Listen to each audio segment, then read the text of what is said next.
दोस्तों, हाल ही में रिलीज हुई फिल्म द कश्मीर फाइल्स में अपने किरदार और अपनी ब्रिलियंट एक्टिंग स्किल्स की वजह से एक बार फिर ऑडियंस के बीच चर्चा का विषय बनने वाले अनुपम खेर उन चुनिंदा एक्टर्स में से एक हैं जिन्हें करप्ट और स्लॉथफुल सिस्टम के खिलाफ अपने एग्रेसिव एटीट्यूड के लिए जाना जाता है। आज तो इस इंडियन एक्टर को देश दुनिया के लोगों के द्वारा पसंद किया जाता है और इनकी एक्टिंग स्किल्स की मिसाल दी जाती है। लेकिन आपको बता दें कि अपने फिल्मी करियर के शुरुआती दिनों में इन्हें मुंबई में कई हफ्तों तक अपने सर्वाइवल के लिए काफी स्ट्रगल करना पड़ा था। उसी स्ट्रगल और इनके एक सफल फिल्मी करियर की कहानी जानेंगे आज के इस वीडियो में विस्तार से। सैकड़ों फिल्मों में काम कर चुके इस Indian superstar actor Anupam Kher का जन्म 7 मार्च 1955 को हिमाचल प्रदेश की राजधानी शिमला के एक ऐसे कश्मीरी पंडित परिवार में हुआ था जिनके रूट्स श्रीनगर से जुड़े हैं। इनके पिता पुष्कर नाथ खेर हिमाचल प्रदेश के फॉरेस्ट डिपार्टमेंट में एक क्लर्क की पोस्ट पर काम करते थे। अनुपम की प्राइमरी एजुकेशन शिमला के ही डीएवी स्कूल से पूरी हुई। पढ़ाई के मामले में अनुपम शुरू से ही एक बिलो एवरेज स्टूडेंट रहे जिन्होंने एकेडमिक्स में कभी भी बहुत अच्छा परफॉर्म नहीं करा। इसके अलावा स्पोर्ट्स में भी उनकी रुचि ठीक ठाक ही रही थी, लेकिन वो एक फील्ड जिसमें वो काफ़ी स्किल्ड थे वो थी थिएटर और ड्रामा। और शायद इसी वजह से उन्होंने अपनी इकोनॉमिक्स की पढ़ाई को छोड़कर चंडीगढ़ में स्थित पंजाब यूनिवर्सिटी से ड्रामेटिक्स के कोर्स के द्वारा एक एक्टर की स्किल्स को सीखने का मन बनाया। इस यूनिवर्सिटी के डिपार्टमेंट ऑफ थिएटर में पूरा साल बिताने के दौरान इन्होंने अपनी लर्निंग स्किल्स के दम पर गोल्ड मेडल जीता और इस मेडल की वजह से इन्हें नेशनल स्कूल ऑफ ड्रामा में डायरेक्ट एंट्री मिल गई। नेशनल स्कूल ऑफ ड्रामा यानी कि एनएसडी वो थिएटर ट्रेनिंग इंस्टीट्यूट है जिसे खुद भारत सरकार की मिनिस्ट्री ऑफ कल्चर के द्वारा चलाया जाता है। और इसी तरह अनुपम ने साल 1978 में एनएसडी से अपनी ग्रेजुएशन की डिग्री प्राप्त करी। इसके तुरंत बाद Bharatendu academy of dramatic arts में इन्हें लेक्चरर इन ड्रामा की जॉब भी मिल गई, जिसके लिए उनका लखनऊ जाना हुआ। लेकिन बहुत जल्द ही उन्होंने इस जॉब को छोड़ दिया और एक्टिंग जॉब्स की तलाश में मुंबई आ गए, जहां अपने सपनों को पूरा करने के लिए उनका संघर्ष शुरू हुआ। कहा जाता है कि शुरुआती दिनों में अनुपम को मुंबई में अपने सर्वाइवल के लिए काफी स्ट्रगल करना पड़ा था। कभी कभी तो स्थिति ऐसी होती थी कि उन्हें कई दिनों तक रेलवे प्लेटफॉर्म पर ही सोना पड़ता था। काम की तलाश में काफी भटकने और कई फिल्म प्रोड्यूसर्स द्वारा रिजेक्ट किए जाने के बाद फाइनली अनुपम की मुलाकात महेश भट्ट से हुई, जिन्होंने अनुपम पर पूरा विश्वास दिखाया और सारांश मूवी के लीड रोल के लिए इन्हें सेलेक्ट किया गया। खैर, उस वक्त भी फिल्म के प्रोड्यूसर्स को अनुपम के इस रोल से काफी नाराजगी थी और वो ऐसे किसी भी एक्सपेरिमेंट के लिए बिल्कुल तैयार नहीं थे। लेकिन महेश भट्ट का अनुपम खेर पर पूरा भरोसा था और उन्होंने प्रोडक्शन हाउस को ये तक कह दिया था कि वो इस फिल्म को सिर्फ उसी कंडीशन पर बनाएंगे जब अनुपम इस फिल्म का हिस्सा होंगे। और कुछ इस तरीके से सारांश मूवी के जरिए अनुपम खेर ने अपना बड़े पर्दे पर डेब्यू किया। इस मूवी में अनुपम की एक्टिंग को लोगों के द्वारा काफी पसंद किया गया, क्योंकि इस फिल्म में उन्होंने 65 साल के आदमी का किरदार निभाया था और किसी भी 28-29 साल के एक्टर के लिए ये रोल बिल्कुल आसान नहीं होता।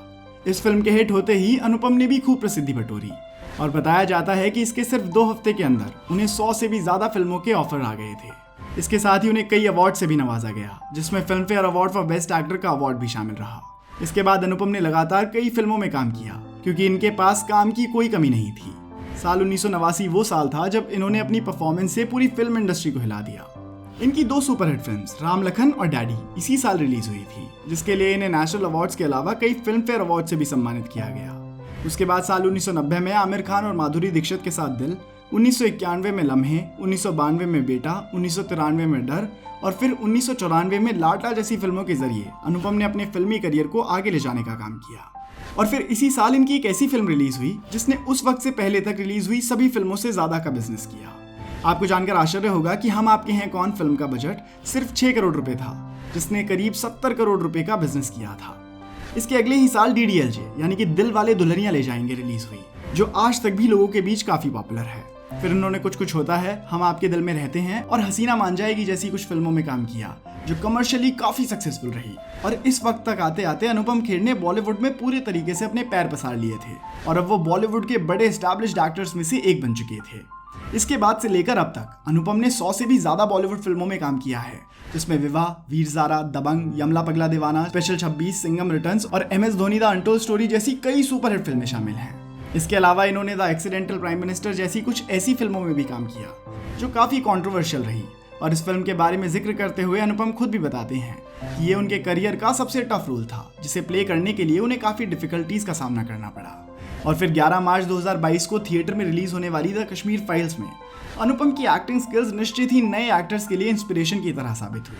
फिल्म में इनके द्वारा किए गए एक्ट से पता चलता है कि इन्होंने न सिर्फ अपने फिल्मी रोल को प्ले किया है, बल्कि खुद को अपने इस किरदार में जिया है।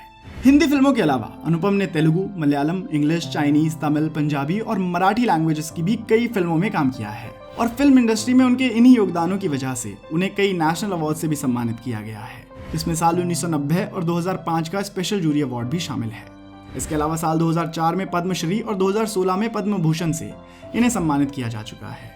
एक फिल्म एक्टर के अलावा इन्होंने एक प्रोड्यूसर के रूप में भी इंडियन सिनेमा में अपना योगदान दिया, लेकिन इस फील्ड में उन्हें कुछ खास सफलता नहीं मिली।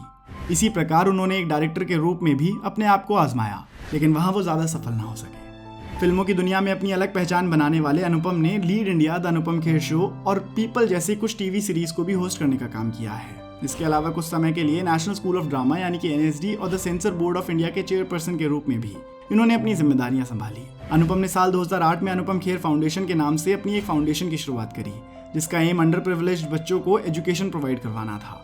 इसके अलावा इस फाउंडेशन ने उन लोगों के मेडिकल केयर का भी इंतजाम करवाया जो लाइफ लिमिटिंग डिजीजेस से अफेक्टेड थे। एक सफल फिल्म एक्टर होने के अलावा अनुपम एक सक्सेसफुल एंटरप्रेन्योर भी हैं, जिन्होंने कई ग्रोइंग एसेट्स में इन्वेस्ट किया हुआ है। अगर हम बात करें इनकी पर्सनल लाइफ की, तो फेमस फिल्म एक्ट्रेस और भारतीय जनता पार्टी की MP किरण खेर इनकी लाइफ पार्टनर हैं।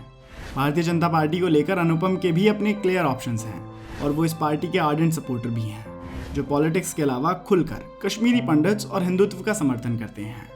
तो दोस्तों, ये थी कहानी successful Indian film actor Anupam Kher की। उम्मीद करता हूँ कि आपको ये वीडियो पसंद आई होगी। अगर आपको ये वीडियो पसंद आई हो तो आप इस वीडियो को लाइक करके हमारा मनोबल बढ़ा सकते हैं। धन्यवाद।